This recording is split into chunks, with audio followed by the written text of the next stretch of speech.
Hi, my name is Lisa Evans, and I'm the counselor at Shady Brook Elementary.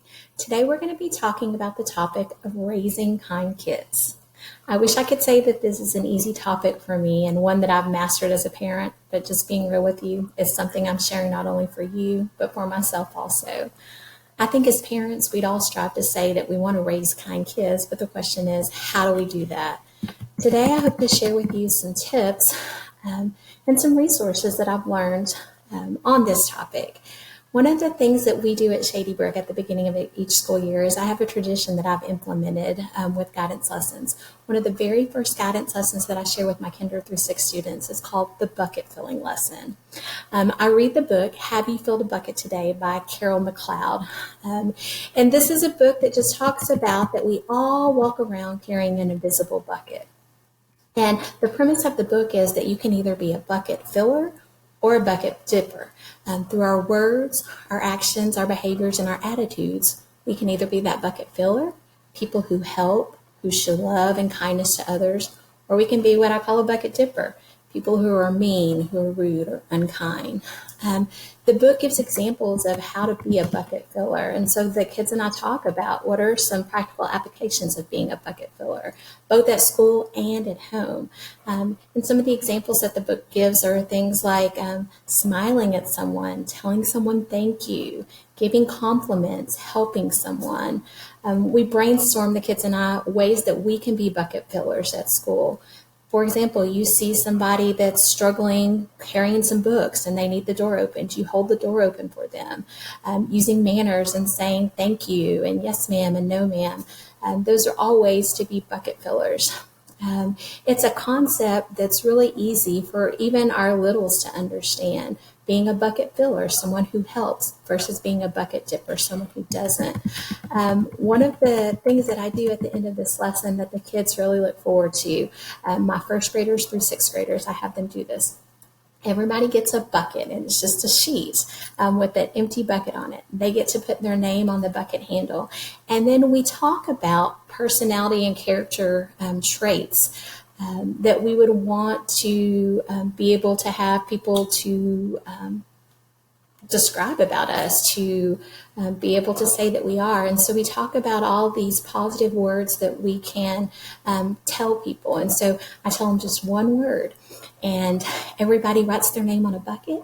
And then we each pass around, each classmate passes it around, and everybody gets to write one kind word on their bucket. This is a lesson that the students always look forward to and they love doing. And the really neat thing is it's a keepsake for them that a lot of them put in their notebooks or hang on their locker. But it's a great reminder about the power of words and how by being kind to somebody that can make a difference. And I tell kiddos to keep that bucket as a reminder, not only when you're having a bad day or maybe you're feeling a little bit down, but also to remind you when you see that bucket, how did you feel? Now go make somebody else feel that way, because kindness is free. It's easy to compliment, to help somebody, to make somebody feel good. So it's an encouragement to them, and it's a life lesson for them as well. And this is something that you could try at home with your family. Another ideal that my family actually just tried recently, my husband came up with this at dinner one night, was having each person in the family share a positive personality trait or characteristic about a family member using the acrostic of their name. And so, for example, my name's Lisa, so Lisa. Each person in my family had to come up with a personality or character trait that was positive that described that. So that was a fun little activity just for us to do as a family, and that's something that you could do at any time. So the question remains is, how do you teach kindness? Those are just a couple of examples. But in preparing for this and thinking about how to teach kindness, I looked up lots of different articles and read on the internet about different ways to be able to teach kindness. And I think one of the first things that we have to remember is that kindness begins with us as parents. We have to evaluate our own selves and ask, are our words, our actions, our attitudes, are they kind? Are we being the positive examples for our kids? It's not always easy, especially during quarantine. I understand. But I think also we've got to remember our kiddos are always watching us. And you know what?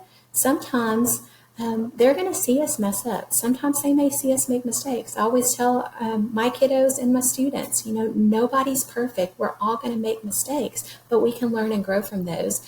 So remembering that our kiddos are always watching. They're watching how we treat each other, how we treat strangers, how we treat the worker that we meet in the store, or even how we respond to others while we're driving in traffic, when we're mad. There's all different opportunities that we have to be able to display kindness, even when it's maybe not the best situation. Another way that we can help our students learn kindness and our kiddos learn kindness is by helping others and volunteering. There are lots, especially at this time, there are lots of places that need volunteers, whether it's a nonprofit, whether it's through your church, a club, an organization. Helping others takes the focus off of ourselves, and it also builds empathy. There are lots of places, like I said, that you can volunteer. Various organizations through our communities, like food banks, animal shelters. One of our community organizations is Six Stones. So there's lots of different ways that you can volunteer as a family and start helping to build that empathy. Another way is to think of ways to practice kindness. Come up with ways as a family that you could show kindness. Maybe it's to a neighbor, maybe it's to a family member, maybe it's just writing an encouraging letter to someone. Maybe it's having your student or your kiddo draw a picture for an elderly neighbor. Maybe it's picking up trash in the neighborhood or letting someone go in front of you in line. Maybe it's paying for the coffee of the person behind you.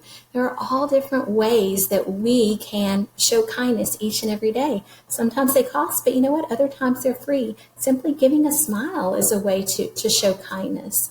Another thing that you can do is to give your children responsibilities. There was a Psychology Today article that I read and a quote in there that I found that said, "At the heart of kindness is a spirit of helpfulness." And we kind of already touched on volunteering. But one of the things that the article went on to say is that as parents, a lot of times, we tend to do so much for our kids rather than letting them help out. And so to help build that gratefulness and to help promote that selflessness, research tells us to have our children do chores for us, not to be paid, but because they're a member of the family. When they contribute, they develop a greater concern for others. So getting them to take out the trash, to help with the laundry, to do things around the house, not only takes the focus off of self, but it helps them to feel good because they're contributing to the good of the family. Another thing that you can do is make kindness and respect and expectation at your home with all of your family members. We've got to, as parents, correct that behavior that's unkind and ask for a redo. You could say something like, "Can you please say that in a kinder, more respectful way?" And have that expectation. Don't allow your children to speak disrespectfully to you in words or in the tone of their voice. Have rules about that and consequences if your child is disrespectful after one reminder. And don't allow siblings to be rude and disrespectful to each other. Again, have rules about that and consistently enforce them, not only at home, but in public. There's a lot of opportunities that you can have in public to show kindness, to be respectful, whether it's at school or some other place. Next is to share examples of kindness to influence your kids. This year at Shady Brook in particular, our PTA and our administrators brought a presenter named Carolyn Brown to our school, and she presented a pro-kindness rally. It was anti-bullying and pro-kindness, but it was called "Hey Dude, Nice Shoes." And she just shared stories with her kids about how kindness can impact people. And she talked about how there are kiddos out there that are changing the world by, just displaying acts of kindness. And so, inspiring your students to change the world with just one act of kindness. When one person chooses to do an act of kindness, it can domino to the next person and the next person and the next person. And we never know what kind of an impact that can make on our students, our kids, and ourselves. So encourage your kiddos by sharing examples of kindness and Another thing is watching videos and reading stories. I know, especially right now in quarantine, there are so many news stories and articles being written about how people are creatively showing kindness, whether it's the violin player that goes next door social distancing and plays for the elderly neighbor, or teachers that are going out of their way and going above and beyond by showing kindness, maybe teaching a student one-on-one or helping in some way, donating money. There's all different types of opportunities that we can have to show kindness. And so a lot of times when we read and watch these things, we're inspired and motivated to do that as well. A great website that I found was randomactsofkindness.org. It has great videos and stories that are focused on kindness, and it shows different people and how they display their kindness. So I encourage you to look at that website, to have some opportunities for conversations with your kiddos. I know for me, hearing these stories, seeing the stories, just like I said, motivate me to want to show kindness. One of our teachers, actually several of our teachers at school, have a poster that I always love referring to when I talk about this lesson.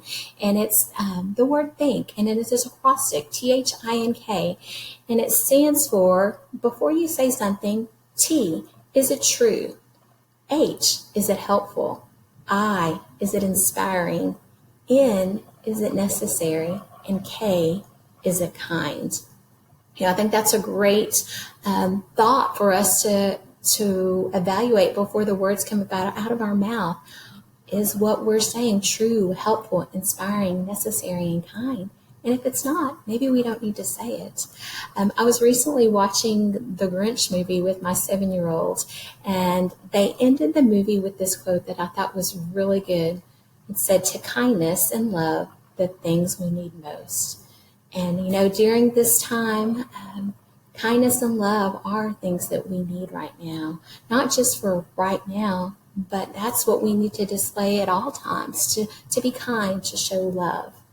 And so in summary, I hope today that you've learned some different ideals and techniques to be able to hopefully instill within your kids and inspire your kids to show some kindness. Thank you.